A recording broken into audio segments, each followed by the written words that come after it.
Yang terhormat Bapak-bapak, Ibu-ibu, salam Pancasila. Bapak-bapak, Ibu-ibu yang melihat video saya ini, tolong jangan lupa subscribe, like, dan di-share. Sifatnya gratis. Pada hari Selasa, tanggal 14 Februari tahun 2023 ini, saya akan mengomentari Golkar dan Nasdem buang Anies Baswedan ke tong sampah, para kadrun kejang-kejang. Ketua Umum Partai Golkar, Airlangga Hartarto, dan Suryo Paloh sebagai Ketua Umum Partai Nasdem buang Anies Baswedan ke tong sampah, para kadrun kejang-kejang. Suryo Paloh membuang Anies Baswedan ke tong sampah pertama karena elektabilitasnya turun, tidak berguna karena hanya merusak Partai Nasdem, sampai kader Nasdem banyak menarik diri dari Partai Nasdem.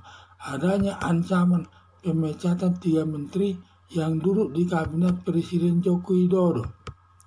Kedua, Partai Nasdem mendeklarasikan Anies Baswedan sebagai calon presiden pendukung politik identitas dan garis keras yang sangat berbahaya untuk persatuan dan kesatuan negara Indonesia, berlandaskan Pancasila yang berakibat bisa hancur negara Indonesia.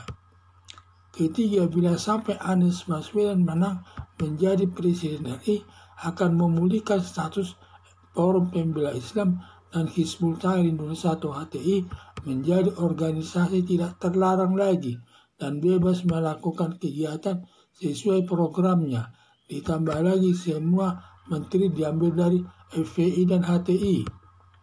Dibuangnya Anies Baswedan ke tong sampah membuat Forum Pembela Islam dan HTI, NII, dan semua pendukung garis keras sangat kecewa hingga kejang-kejang karena hilang harapannya Anies Baswedan tidak bisa nyapres karena pendukung Anies Baswedan hanya Partai Demokrat dan Partai Keadilan Sejahtera atau PKS yang tidak memenuhi syarat threshold 20% untuk mengusung calon Presiden RI.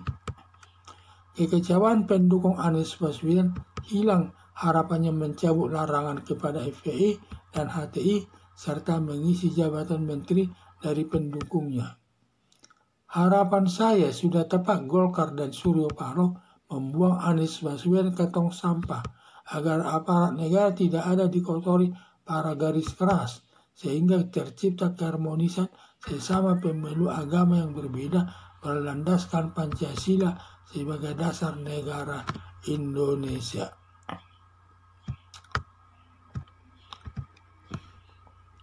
Ketua Umum Partai Golongan Karya Airlangga Hartarto dan Suryo Paloh sebagai Ketua Umum Partai Nasdem membuang Anies Baswedan ke tong sampah, para kadrun kejang-kejang. Suryo Paloh membuang Anies Baswedan ke tong sampah pertama karena elektabilitas Partai Nasdem jadi menurun dan juga banyak kader Partai Nasdem menarik diri. Dan adanya ancaman pemecatan 3 menteri yang duduk di kabinet Presiden Joko Widodo. Kedua, Partai Nasdem mendeklarasikan Anies Baswedan sebagai calon presiden pendukung politik identitas dan garis keras yang sangat berbahaya untuk persatuan dan kesatuan negara Indonesia, berlandaskan Pancasila yang berakibat bisa hancur negara Indonesia. Ketiga, bila sampai Anies Baswedan menang menjadi Presiden RI, akan memulihkan status FPI dan HTI menjadi organisasi tidak terlarang lagi dan bebas melakukan kegiatan sesuai programnya. Ditambah lagi semua menteri diambil dari FPI dan HTI. Dibuangnya Anies Baswedan ke tong sampah membuat FPI dan HTI, NII, dan semua pendukung garis keras sangat kecewa hingga kejang-kejang karena hilang harapannya Anies Baswedan tidak bisa nyapres karena pendukung Anies Baswedan hanya Partai Demokrat dan Partai Keadilan Sejahtera atau PKS yang tidak memenuhi syarat threshold 20% untuk mengusung calon Presiden RI. Kekecewaan pendukung Anies Baswedan hilang.